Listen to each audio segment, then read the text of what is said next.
Thank you, Mr. Chairman. In the Transportation Infrastructure Committee last year, Joe Ellen Darcy, Assistant Secretary for Civil Works, testified that the administration was preparing to expand the scope of projects eligible to receive Harbor Trust Fund monies. She alluded to the administration's interest in using the Harbor Trust Fund for port security, among other things. While I support the funding of port security through appropriations, I oppose repurposing the Harbor Maintenance Trust Fund while our nation's maritime infrastructure is in a state of disrepair. 8 out of 10 of the nation's largest harbors are not dredged to their authorized depths and widths. Mr. Chairman, make no mistake, this has direct impact on American job creation and prosperity. When American ships have to light load to clear the shallowest channel, American economic productivity is lost.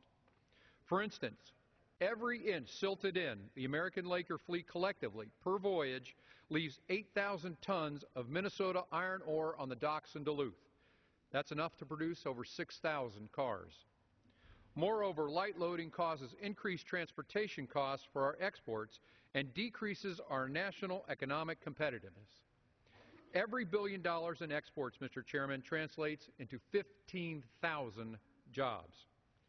We must, Mr. Chairman, ensure that the monies intended for dredging are not siphoned off for other programs.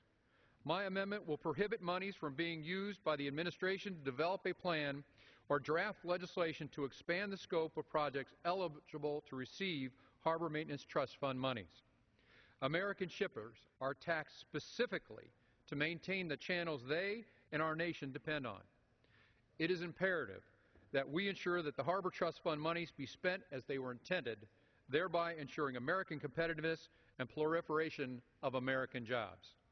I am thankful that the administration has dropped this misguided proposal in their budget proposal this year, but the only way to ensure that this doesn't return in a midnight rule is to end the year, is to prohibit the funding in this bill. I ask my colleagues to join me in supporting